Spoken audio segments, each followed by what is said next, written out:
Yo, what's up, guys? We're back this week for UFC Germany, and I'm going to be doing the Dana White Contender Series as well. I'm going to try to put that out later tonight, so make sure to subscribe to the channel if you're not, just so you could, get both videos. But I'm going to jump right into this UFC Germany. I'm going to be doing a breakdown of last week's show on the Dana White Contender Series video, but we did once again hit the most confident pick and the parlay of the week, so that was pretty good. We're 8 out of 9 on both those in the last 9 weeks, and I'm going to put some stats up there for you in the description. You can check them out for basically how we've been doing for the year. I'm going to have it all compiled and everything, so you guys can check that out. But we're going to jump right into the first fight, and it's going to be Damian Stasiak against Lu Pingyan. I think I'm saying that correctly, but Lu Pingyan, from what I watched of him, wasn't able to find any recent, super recent footage.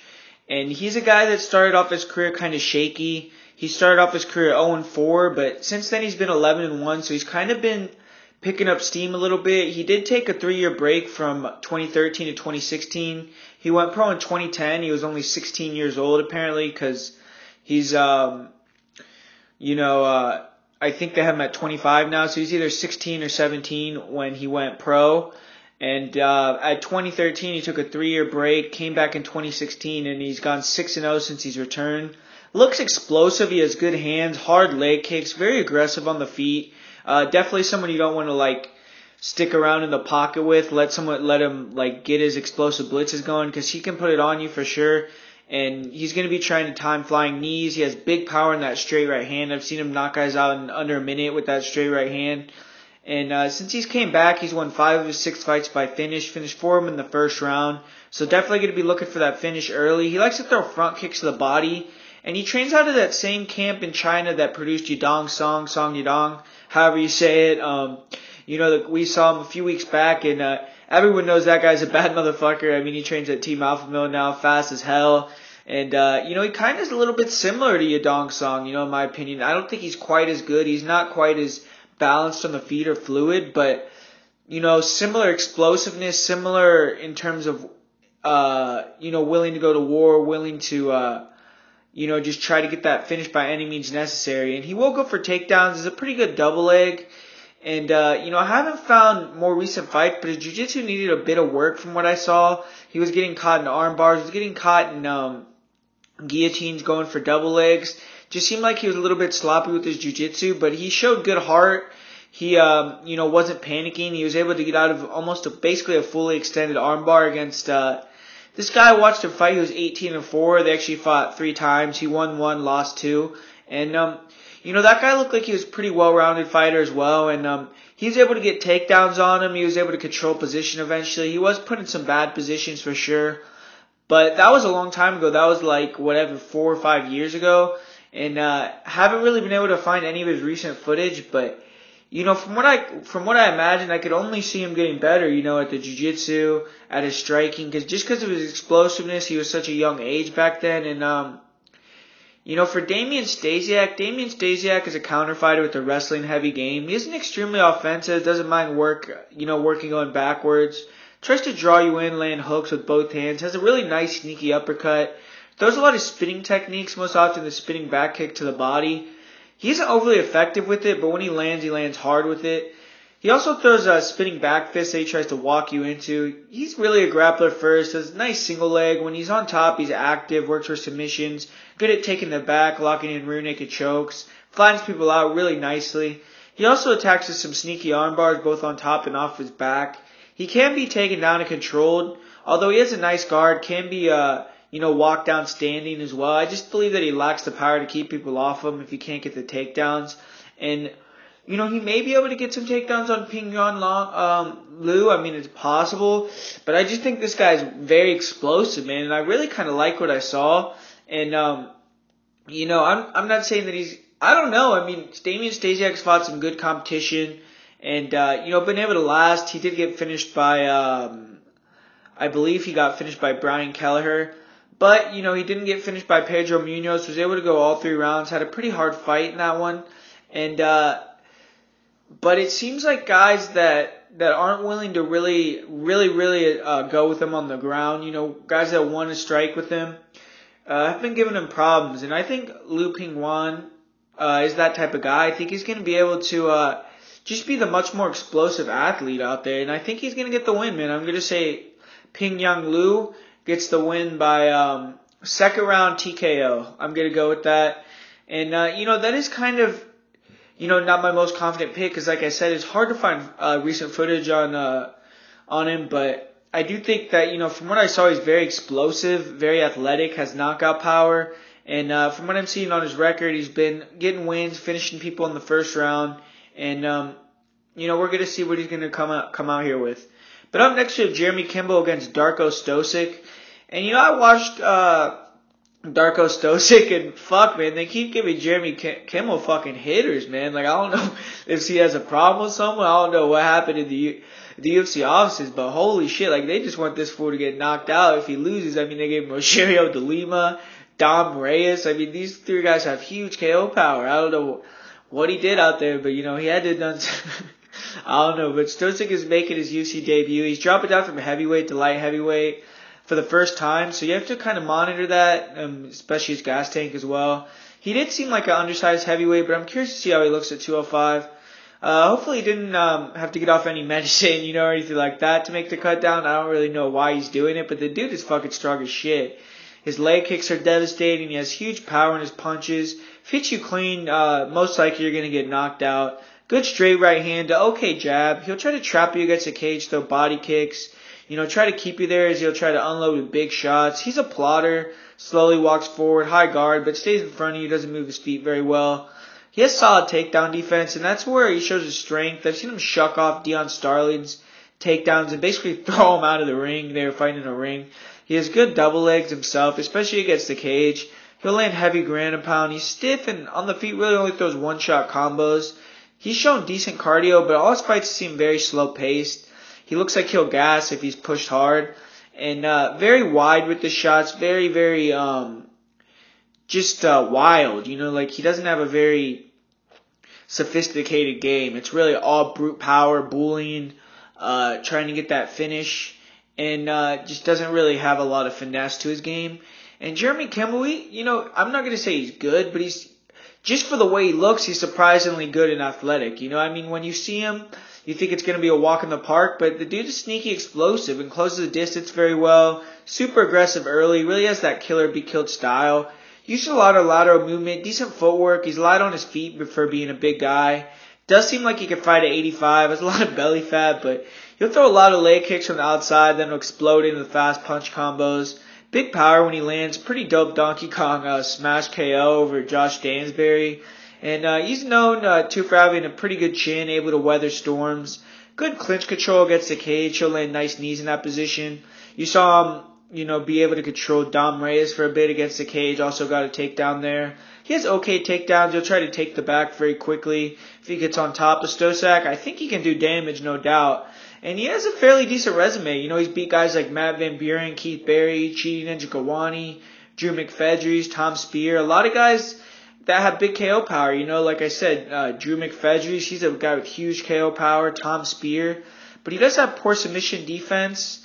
I don't think that that's really going to get exploited in this fight with a guy like Darko. I think that he actually has the better grappling than Darko, to be honest. I believe Darko only has one submission victory in his entire career. And a lot of the guys that he's fought are either, a little bit old and weathered or just not the highest level of competition. And when he did get that step up, he fought, Jerry Prochazka. He lost that fight. And that guy is very good. He's 20-3. He's fought against Muhammad Lala before, King Mo. He's fought Vegeta before, got a knockout. He fights out in Ryzen. I think he's also got a knockout over Satoshi Ishii.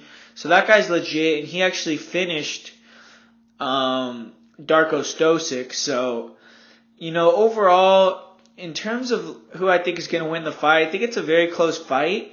And I'm going to go with Jeremy Kimball, man. I don't know why. I just feel it. I think he's going to weather the storm early, come back, get the finish via ground and pound late in round 2. I think he's going to be able to just teach this guy that you can't just take everyone out super early. And I think that Darko is going to underestimate Jeremy. Just, like I said, the way that he looks, everything about him. And I think that he's going to get surprised, man. I think that he's going to get surprised at Kimball's toughness, at Kimball's ability to weather the storm and not still be there. And I think that in that second round, Jeremy Kimball is going to be able to get the takedown and put it on him. And that's why I'm going with Jeremy Kimball by second round TKO. And up next, you have a fight that was already scheduled. It's now rescheduled, and it's Manny Bermudez against Davy Grant. And pretty confident in this fight. Davy Grant's a decent all-around fighter. He has some solid striking. But most of his finishes are by submission. He has a good right hand, nice overhand right. He'll sit down, throw hard hooks. Does a good job attacking the body. Good leg kicks, front kicks to the body. But I think he should just avoid throwing kicks against guys like Manny Bermudez. He was getting kicks caught and taken down against Damian Stasiak. And nice step in knee to the head when he lands, when he's flirting against the cage. He is a big bantamweight. He's strong in the clinch positions. Solid takedown defense in space, but if you chain together attempts, he's not as good. And he has bad single leg defense. Stasiak was able to get a single leg over and over and over again. He likes to get on top and work for his own ground and pound, go for submissions. And for Manny Bermudez, I think he's going to be a legit contender in the future. I really pretty high on this guy. He's incredible jiu-jitsu. His legs are extremely fast, so triangles and armbars on bottom. And he'll attack with omoplatas. Does a great job of always attacking off his back. Nasty top game, transitions with ease, looking for the mouth, the back. He'll finish you. He has a good guillotine from the standing position, very similar to Brian Ortega. He has similar jiu-jitsu to Brian Ortega. I mean, I know that Brian Ortega has some of the best jiu-jitsu in the UFC, so maybe that's saying a little bit too much about this guy, but I really believe that. He hasn't faced the high level of competition, but just the way that he looks like he has very high level jiu-jitsu. And he's raw on the feet, but he has a good jab, decent head movement. He looks uncomfortable at times on the feet. He can shoot from too far out or flop to his back. He has his lead hand very low, can be open when he's striking due to that. And, I think that he is going to be getting better with his boxing, though, because you could tell that he has pop. And he's not afraid to get hit, even though sometimes he could look a little uncomfortable. So I don't think that he's going to be one of these guys that just folds if he can't get the takedown. I think he's going to have a little bit more than that eventually. But right now, he might be a guy that folds if he can get the takedown. But don't think that Davy Grant's going to have the IQ to keep the fight on the feet. I see Davy Grant, all his fights somehow end up on the ground. Even when he's having the advantage on the feet, when he's piecing people up, he seems like he always has that comfort zone trying to get the fight to the ground, or he just ends up there. So, Bermudez is someone you can't make a mistake with, and I just think he's going to catch Davy Grant at some point in this fight with the submission, man, and that's why I'm going to go with Manny Bermudez. I'm going to say he gets the guillotine in round 1. I'm going to go with Manny Bermudez by first round submission. And, like I said, that's one of my more confident picks of the night. And up next, we have a pretty fun fight, man. I'm actually looking forward to this fight. It's Justin Ledet against Alexander Rakic. And, Justin Ledet is a guy that started his career. He was 3-0 at heavyweight, and now he's moving down to light heavyweight. I think that was always the plan, to move down to light heavyweight eventually. He's never the biggest heavyweight, but he has excellent boxing, very fast hand speed for someone his size, nasty jab. He keeps it in your face all night. It's fast. He doesn't put big power on it, but he'll poke you with it, keep you away all fight. He will double and triple up on that jab. He has a good straight right hand. Also a nice check left hook. He just good lateral movement. Doesn't stand right in front of you. He has solid defense. Keeps his hands high. Does a good job deflecting, blocking punches. Doesn't get hit a lot with clean punches. He has a great chin. A lot of boxers seem like they have much better chins in terms of punches, just because I think they could roll with the shots. They see him coming much more often. They can deflect them. Ledet does a great job deflecting shots before they hit, so they're not hitting full clean with full power, And, he has a good chin. He'll laugh at you when he lands shots. He's real cocky. He's pointing at you. And, I don't know. I think that he definitely has that boxer stance, so he's very heavy on his front leg. He gets leg kicked. But he does a decent job checking him eventually, but he eats a lot of leg kicks. Against Chase Sherman, he ate a lot of leg kicks before he finally checked his first leg kick. And I do think Chase Sherman's one of the better low kickers in the heavyweight division. And definitely think that he has more debilitating type kicks than Rakic, but Rakic may have the quicker kicks and maybe, will throw more kicks more often. Who knows? But he has great pump fakes with his jab. He'll pump fake the jab, throw the straight right, or jab right after and land clean. Stays composed, keeps his game plan. He won't gas himself going for the finish. Won't put himself in dangerous positions. he doesn't have huge power, but people get sick of getting jabbed, man. They get gun shy. And he's been fighting some guys with major power like Zuan Yanwu. So these guys will not be this. So, Rakic obviously and most of these guys at 205 won't be the same KO threat. So maybe he'll be able to open up a little bit more. He has great cardio. He can go for all 3 rounds easily. Keeps a very, deliberate pace. He should go to the body more because he can get very one-dimensional boxing. And I've seen, I watched a couple of his boxing fights, and he was able to attack to the body very well in those fights. He has a good ground game. He doesn't go for takedowns usually himself, but, he showed he could versus Mark Godbeer. He took him down with a double leg against the cage. Did a good job taking the back in his scramble, locking in the rear naked choke and finishing the fight, and he's undefeated, has a ton of confidence. He's 9-0. And he's fought at 205 before, and he's a small heavyweight, so I don't think making the weight will be a big struggle for him. And for Alexander Rakic, he's a striker as well. He's long, likes to work behind it. He'll throw nice leg kicks, move forward, but stay at range, try to fake and feint, draw you into counter. He'll explode in with the uppercut, overhand right. Very fast and powerful. Does a good job of jumping on you when he sees you're fading, and he'll go after you with good straight punches, good uppercuts. When he goes for the finish, he can get wild. He holds his hands low, throws from the hip. And if he does that against Ledet, he's going to get tagged, in my opinion. If he, gets a little bit too happy against Justin Ledet, like you saw him against Francimar Barroso, for instance, where he hurt him, Barroso started moving backwards, and put his hands completely down, chin straight up in the air, and started windmilling punches from his hip, man. And if he does that against a good boxer like Ledet, I could definitely see him get jabbed and dropped, or getting hit with a straight right hand and dropped, because those are shots you don't see coming with your chin straight in the air. And, in my opinion, this fight's going to come down to who establishes their bread and butter first. If Rakic can get that leg kick going, hurt the movement of Ledet, he's going to have a great chance to win the fight. And if Ledet can find his range, start to land the jab, it's going to be a long night for Rakic. So, it's a battle of wills here. Who's going to be able to get it going first. And I think for Rakic, he's going to need to be more aggressive than I've seen in his other fights, not just sit back, stay on the outside, because this is going to be the first guy that he's ever fought that's going to have the reach advantage on him. And I think that if he does that, stays on the outside, tries to do that, explosive entries, tries to find his time, I think, Ledet's going to be jabbing his face off. And for Rakic, he is more explosive, in my opinion. If he walks down Ledet and throws more volume, longer combos, he could even potentially get Ledet out of there. But I do think Ledet has better grappling. I've seen Rakic get taken down, poorly set up single legs, and doesn't have much off his back. And Ledet could take him down and win rounds, or even sub him, in my opinion. But I just think Ledet will be too fast with his hands, and Rakic won't get established fast enough, and eventually get gun shy from the jab. Rakic is training at ATT, though, for this camp, so he should be very well prepared. And very close fight. Very close fight. Could go either way, and but I'm going to pick Justin Ledet here to win a decision.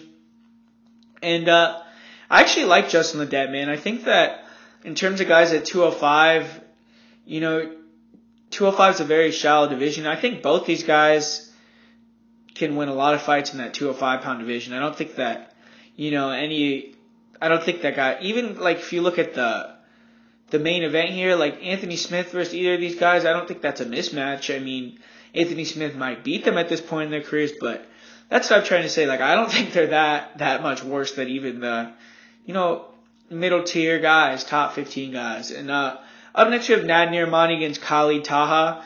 This is a fun fight, guys. I mean, these are guys that are both guys coming into the UFC for their first fight, but both have some pretty high level experience.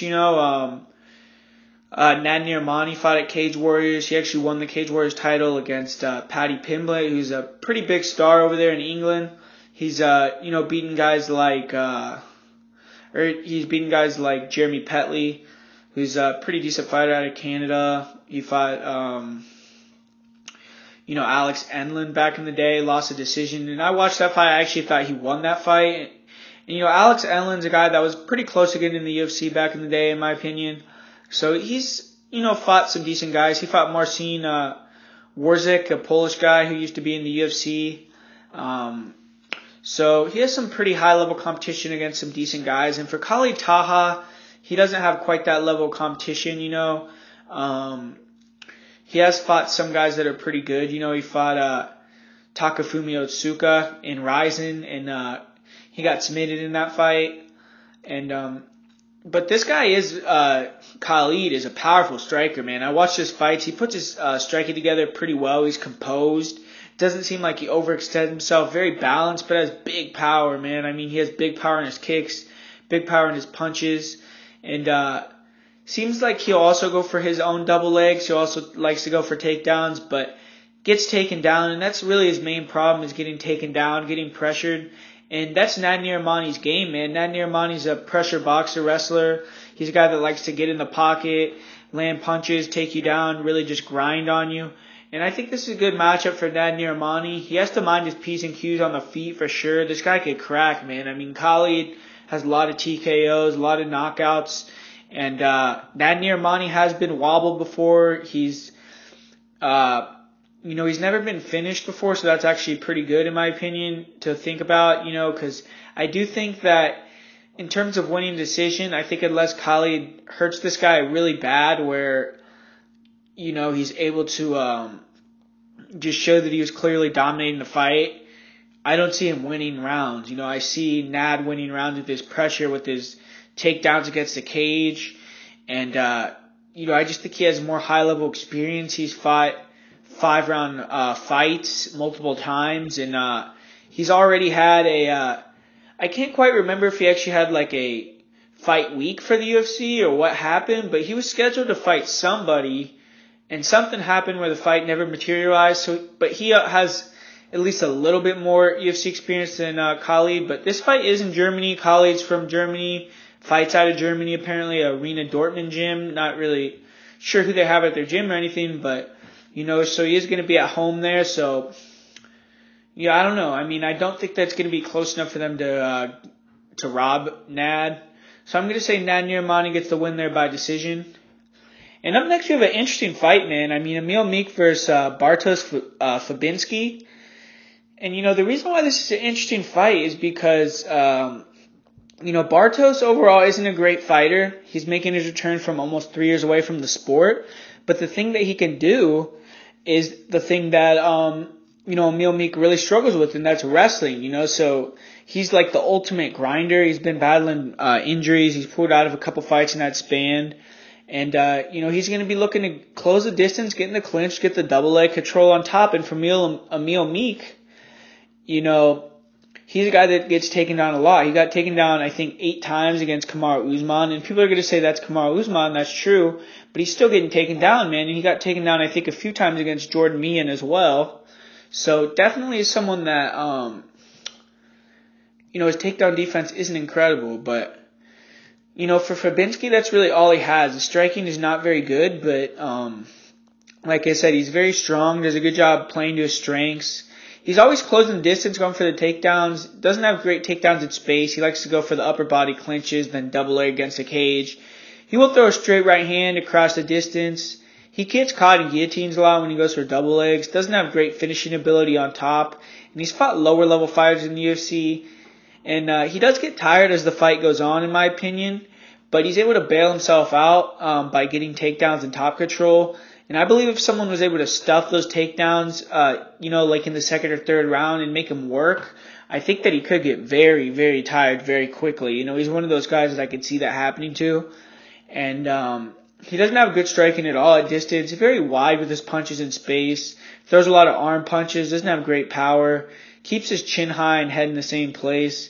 Quite frankly, his striking is just not on UFC level unless he's improved a lot within these last 3 years. His style takes a lot of cardio to pull off, and taking 3 years off, he may be a bit rusty. He could gas out. He is tough. He's never been finished, has a good chin, and he's a decent overall fighter, man. I mean, these grinders that all they want to do is get inside, take you down, control you on top, look for rear naked chokes, look for submissions. Those are tough guys to deal with, because you always have to be on the defensive a little bit. And Meek, he's a crazy Viking, he comes to bang. Extremely strong and explosive, and an overall much better athlete than Fabinski. He should be ready for this kind of matchup. Like I said, he just fought Kamaru Usman, so I'm sure he's doing a lot of wrestling for that camp. And now he's fighting Fabinski, whose wrestling I don't think is, even near the level of Kamaru. But, Meek's very aggressive, powerful striker. He has heavy kicks. He'll attack with the hard leg and body kick, slows you down. He likes to walk you down and stay in your face. He doesn't use a lot of movement, but he will slowly walk forward, try to land the jab right hand or straight punching combos with good power. He throws bombs, loads up on short hooks in the pocket. No reservations with banging with people. He has quicker, straighter punches than Fabitsky. He can put together long punching combinations. He will go for double legs against the cage himself. He's pretty solid on top. Good top control, heavy, but doesn't do as much damage as you would like to see. He will try to get to half guard, posture up with shots, or posture up Ledet shots in the guard, but isn't as active as he should be on top. He has great cardio, and on the feet, he's always making you fight on the back foot. He will walk through your shots, stay in your face, not give you a chance to breathe or set up your own shots. He's going to be the physically stronger and faster guy in there, in my opinion. He's not very good at defending the single leg takedown. He was able to stand up against the cage a couple times against Usman. And, Bartos is coming down from 185 though, so he did fight against Hector Urbina at 170, so I don't know if he's going to have the size advantage. But, I don't think, like I said, I don't think he's going to have the strength advantage though, but he doesn't have good single leg defense. He was able to stand up against the cage a couple times against Usman, but he was held on his back a majority of the rounds. He does try to explode, get up, has decent get-ups, but couldn't handle the chain wrestling of Usman. He has decent guillotines, though. That's definitely something that Fabitsky has to watch out for. Meek will throw slashing elbows off his back, try to cut you. It actually did cut Kamaru Usman off of his back. He will overcommit on some shots at times, let you get in on takedown attempts.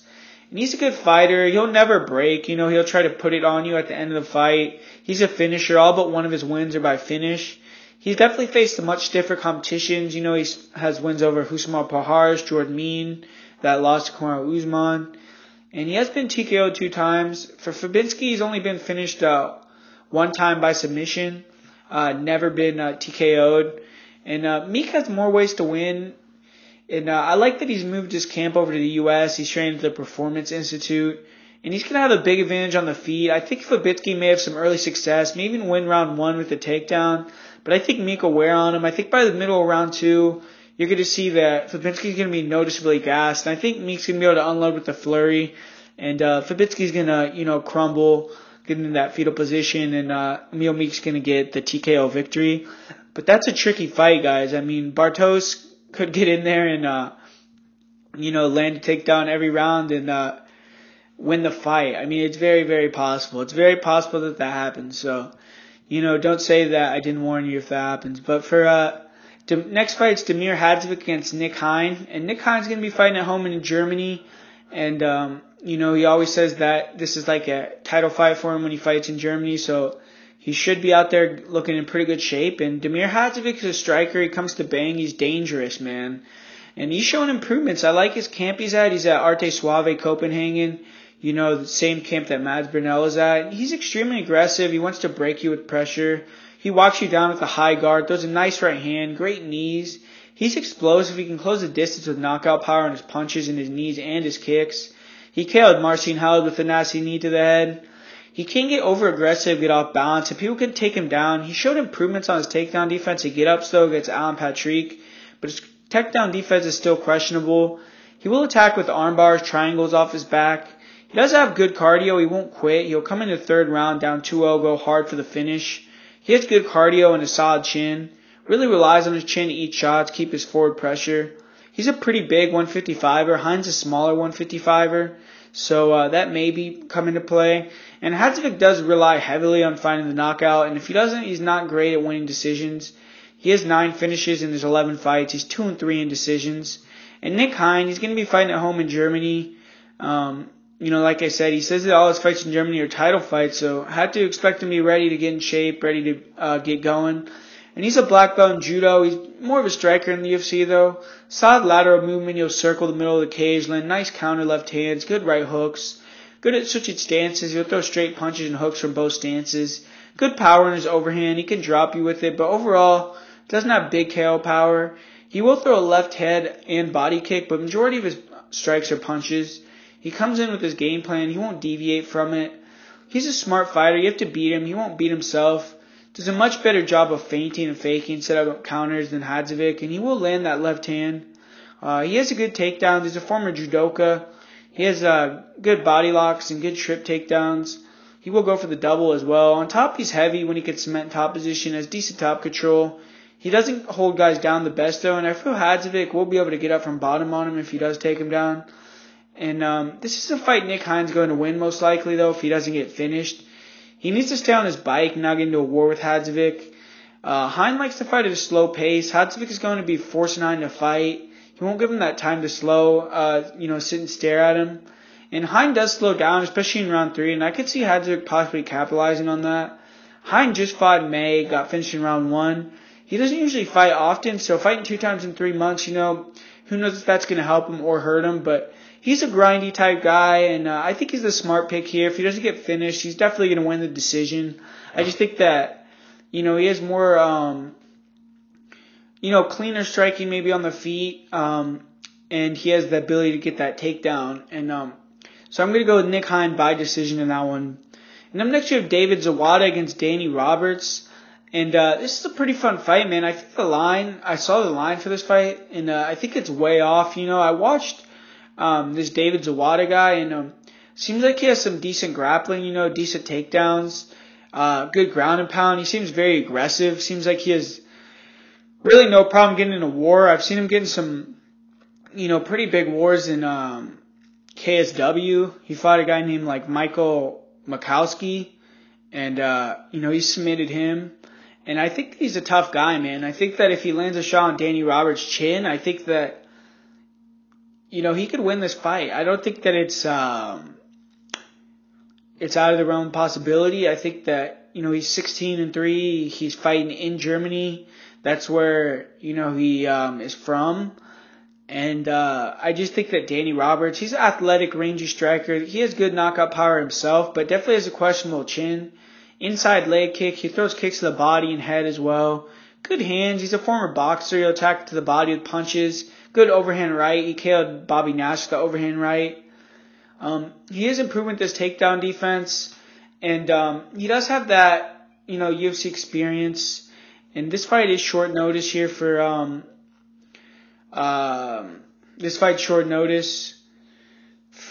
David Zawadu. So I'm going to say that Danny Roberts is able to get the win by decision, but would not be surprised to see Zawadu get the win here, man. I think that he's a pretty good fighter, and that's a pretty close fight there. So up next you have Nazareth Haqparast gets Mark Jacasey, and probably one of my most fights I'm looking forward to on the whole card. This is definitely going to be a striking war. Nazareth's only 22 years old, training out of TriStar now, so definitely think that he's going to come in looking much improved. And, he's fighting his adopted home country out of Germany. He used to train out of there. And he's a great striker, clean hands, great punching combinations. He almost looks like Kelvin Gastelum's cousin or something. And fights kind of like him too, but puts his hands together, clean straight punches. His straight right has good power. He can hurt you with it. Good knees when you come in, times him well. He has a very nice uppercut, likes to walk you down, apply pressure. Good chin. He actually is a pretty good grappler. In his early fights, he takes people down with doubles and pounds them out. Good sprawl. He can disengage, go back to striking. I thought he got a little bit too, willing to go to the ground with Marcin Held. He was even taking him down as well, when I feel like he had a big advantage on the feet. He should have kept it standing and tried to take him out that way. But, he's young, he's learning, and I think that, he's going to be a very good fighter. His striking is legit, man. His boxing is legit. And for Jacasey, he's coming off of back-to-back losses after he started 3-0 in the UFC, but I feel he's still a good prospect as well. And he's a dynamic striker. He has elite speed, explosiveness, very strong as well. We've seen him manhandle some opponents. He slams to the ground like guys like Jakar Close. He actually has a solid grappling game. He showed it off against Frankie Perez. He took him down a few times. And Jacasey throws wild strikes, crazy kicks, but his striking really is overrated in my opinion. He has a flashy striking, great power in his counter right hand, very good speed, very explosive, so he can definitely finish you. But he gets countered with faster, straighter punches, gets leg kicked a lot, which is something Nazareth can exploit. Nazareth actually has some pretty big leg kicks. And he's actually a better grappler than a striker, in my opinion. He's extremely strong, gets body locks. He's very hard to get off you. He'll land slam takedowns. He landed like a choke slam against Jakar Close.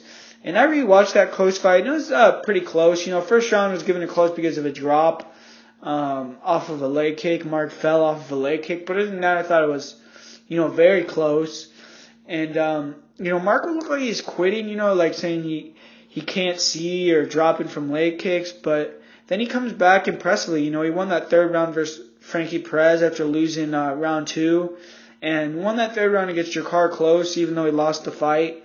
He does a good job executing his grappling game in the third round to win if needed. He did panic wrestle in his last fight, got guillotined.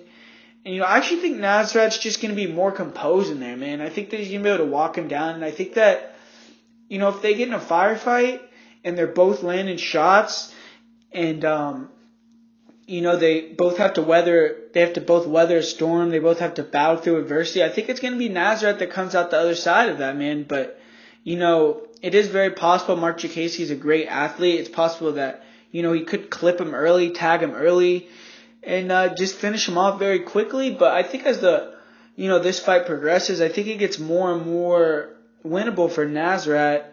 And, I think he's going to land some clean shots, and I think that he's going to rock Marc Diakiese on the feet. I think he's going to land some leg kicks, and I'm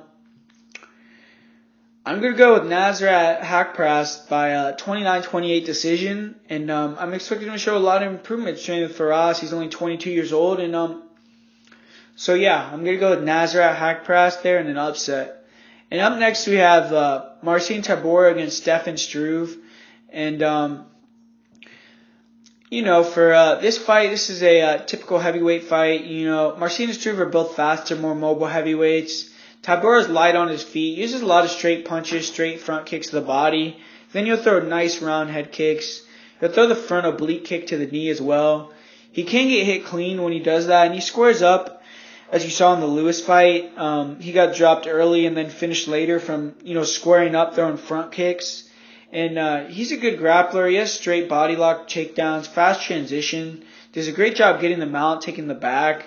He doesn't do a ton of damage from those positions. And if I was his coach, I'd dream of becoming more dangerous in those situations because he could definitely get to that position. And if he became, dangerous from the mount or dangerous off the back, like a very dangerous rear naked choke eye or just develop like very nice elbows, I think he could take a lot of guys out, but he just doesn't have that in his game right now. But, he has good cardio. He could push all 3 or 5 rounds. We saw that versus Verdum, him going 5 rounds. And he's younger than most heavyweights, so is Stefan Struve. But Struve's definitely older in terms of, fight time. But Marcin's only 32, so I expect him to still be improving, coming out there looking better. And for Struve, he's the tallest fighter in UFC history. He's gotten better at using his length over his career, but still doesn't use it very well at all. He throws nice snap front kicks to the body, solid step in knees. He'll throw straight punches. He still doesn't have the best striking. He's a bit slow. He's stiff. He doesn't move his head. Always been susceptible to overhands, and he's been KO'd a bunch of times. He's been KO'd, TKO'd 7 times. He was gun-shy and timid against Arlovsky. Allowed Arlovsky to easily take him down with body locks.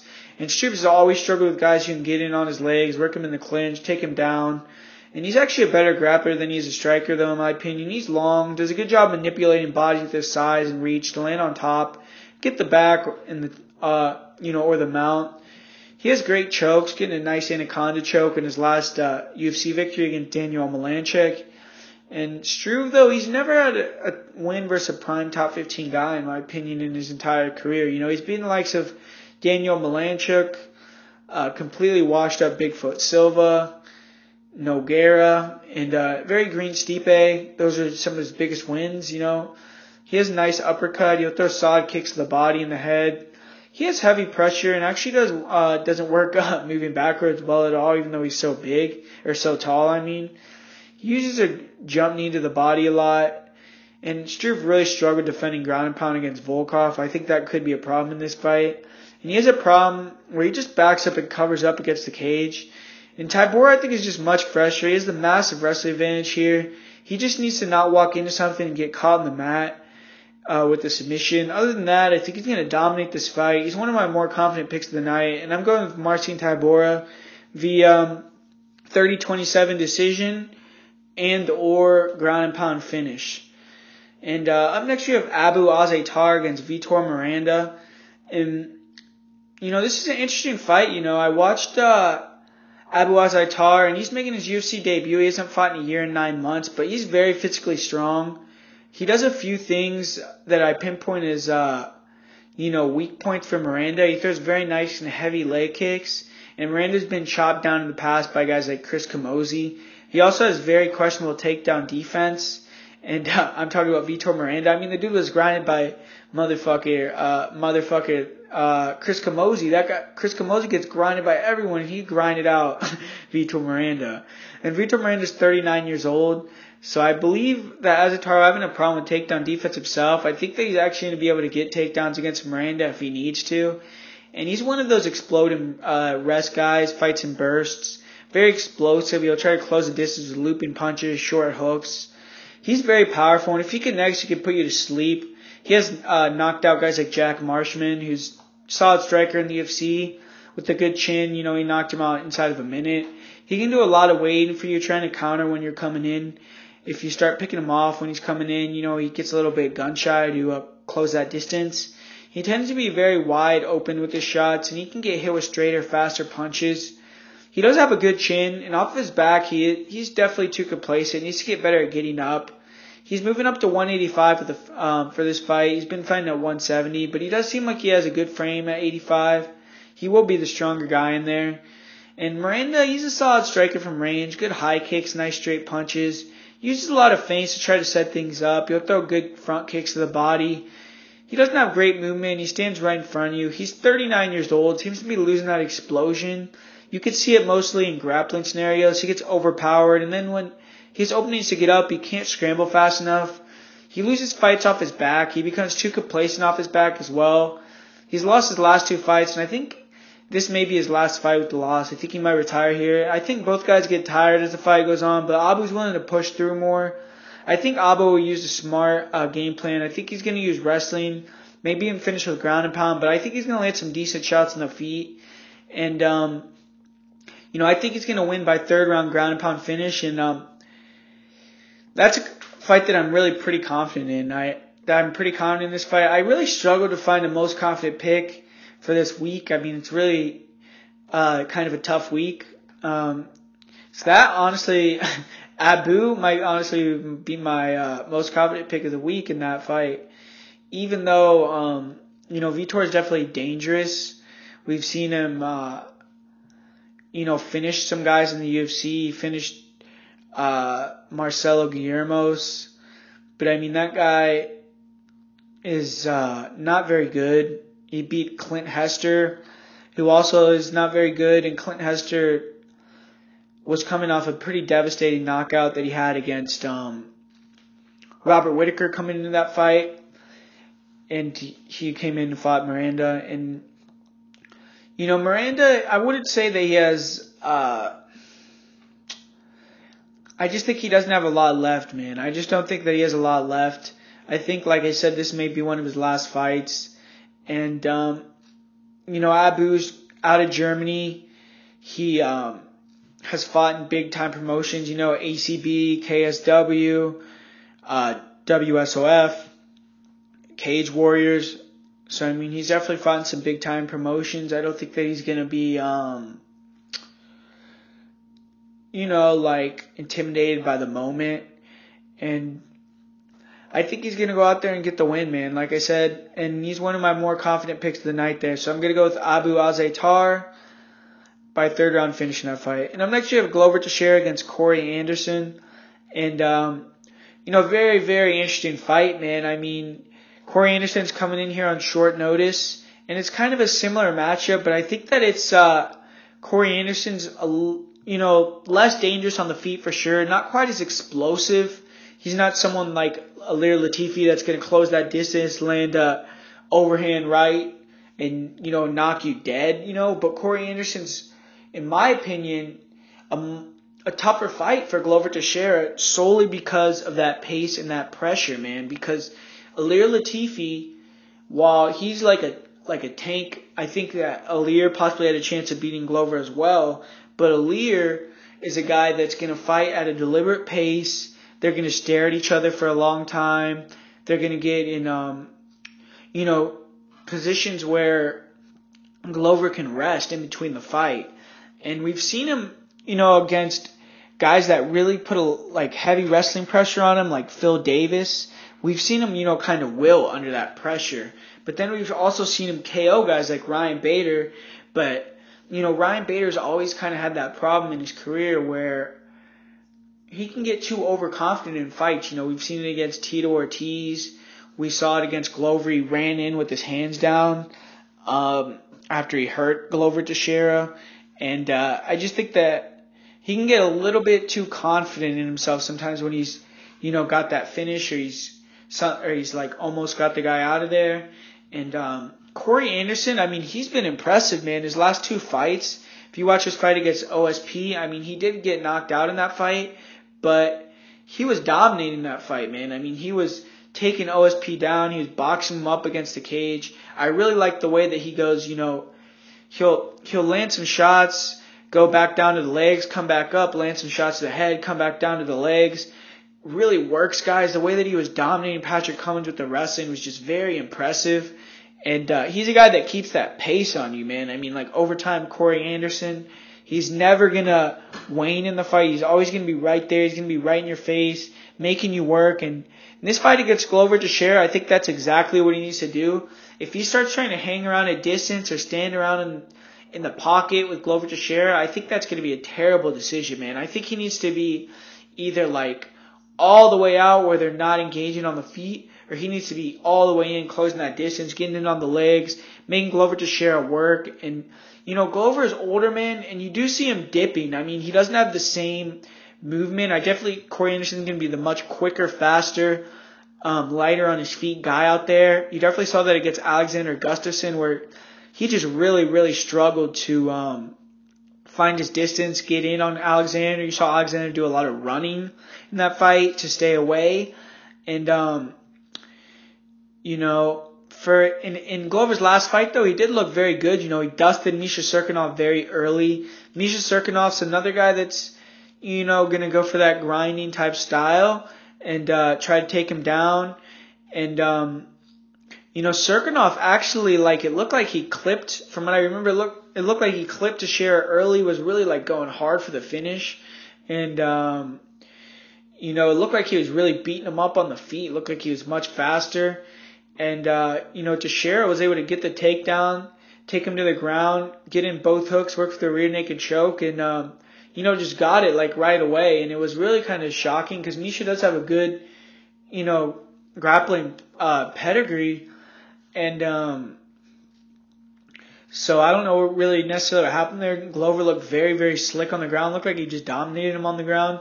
And I don't see that happening against Corey Anderson, man. And like I said, I think Glover, he's still very dangerous. He has that one-punch KO power. Corey Anderson has a questionable chin. I just think Corey Anderson's too fast for this guy at this point in his career. Glover's 38 years old.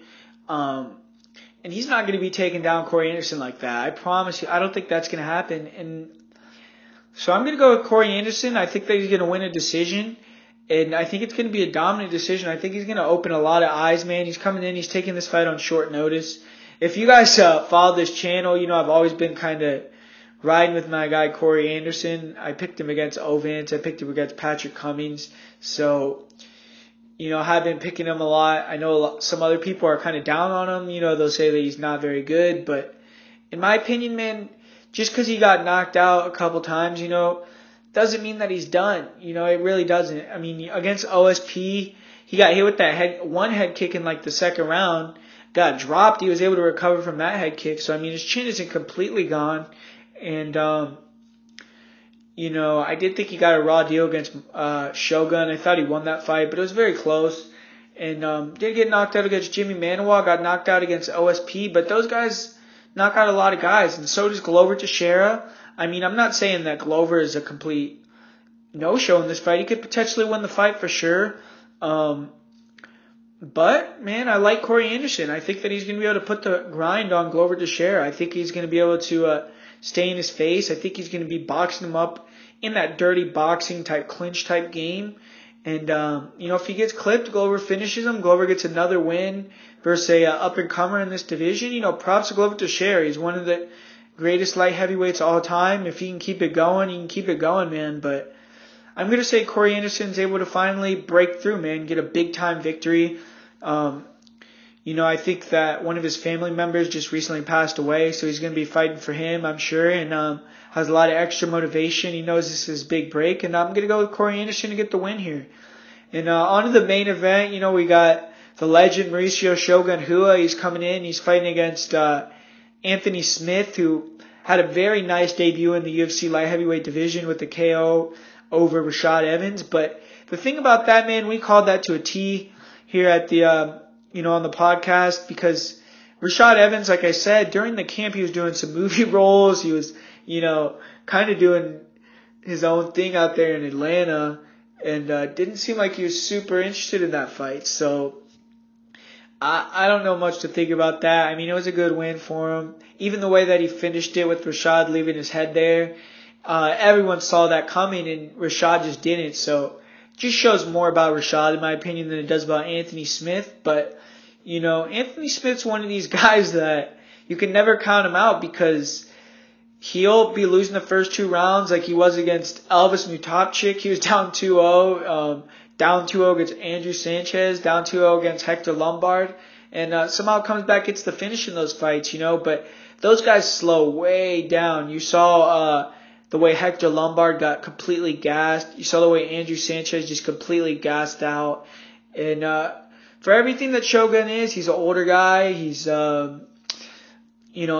He's not quite as athletic as he used to be. He's had a lot of injuries. One thing about Shogun is he's not going to gas out and quit like a Hector Lombard or Andrew Sanchez. When Shogun gasses out, he pushes through that shit. You've seen that in all of his fights, man. Against Dan Henderson, he was getting his ass whooped. I mean, in the first fight, man, in that 5th round, he was able to come back and freaking start unloading on Dan Henderson from the mount with big ground and pound. And he's a guy that's able to eat big shots, come back. I mean, you've seen it time and time again in his career. And I think a lot of guys are writing off Shogun a little early, man. I mean, he's won 3 fights in a row.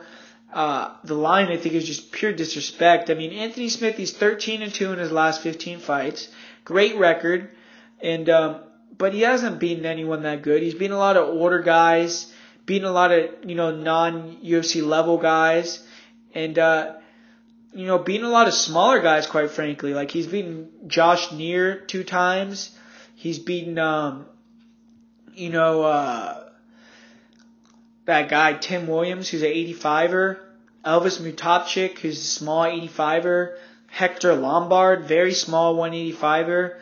And, I mean, now he's Rashad Evans, 85er. So now he's fighting Shogun Rua, who's a legit 205-pound guy, big guy. And against John Vellante, man, I mean, he looked good. I did not think that Shogun looked bad in that fight whatsoever. He was landing his overhand right. And I thought John Vellante looked good in that fight. I thought he looked in shape, thought he came to fight. And Shogun was beating him to the punch. He was landing overhand rights, landing nice uppercuts, still had that big power. He still has that finishing instinct, man. When he had John Vellante hurt, he started to unload with huge combinations. Was landing a big volume. Still has that cardio. Still has that big power. And I'm going with Shogun Rua, man. I know Anthony Smith is a young guy. I know he's the up-and-comer. But I just think that he's kind of overlooking Shogun in this fight as well, man. He's taken this fight on very short notice. I mean, I think that he just fought Rashad less than a month ago, or maybe just over a month ago. Now he's jumping in to fight Shogun. So he's fighting 2 fights basically within 2 months. And, a lot of things that I've seen he's been saying about Shogun, like he's going to finish him early. Shogun's not as good as he used to be, blah, blah, blah. I think that he's a little bit underestimating Shogun, man. And I think that this fight in Germany, who knows, maybe could be some sneaky shit going on with Shogun being able to take some supplements. I mean, you never know, And, man, I just think that for Anthony Smith, I think that he starts slow. And I think that Rua is going to be extremely motivated, man. I mean, we've seen him come out say that he thinks he deserves a title shot if he gets the win. Daniel Cormier has said that if he wins, he wants to fight him for the title. So, I mean, the title shot's right there for Shogun. If he wins potentially, I mean, it's right there for him. And, that's a huge motivational factor in my opinion. And for Anthony Smith, I just don't think he's fought anyone recently, I mean, besides Maheta, who's as dangerous as Shogun, I still think Shogun is very dangerous. You know, he has taken a lot of damage in his career, but his last 3 fights, he's been able to take some shots. You know, he took some big shots against John Vellante. He took some decent shots against Corey Anderson. And, you know, he did have that weird knockout against OSP where he got knocked out very early. But, I mean, other than that, he's won 3 fights in a row. And I think he's going to go out there and, you know, put it on Anthony Smith early, man. I think that he's going to get a first round. I'm going to say he wins by first round TKO. And Shogun really announces himself, and I think that I think he's going to get the victory here. I think that Shogun's going to go out there and prove that, you know, Anthony Smith is just not that level. I think that Shogun's going to go out there and get the win.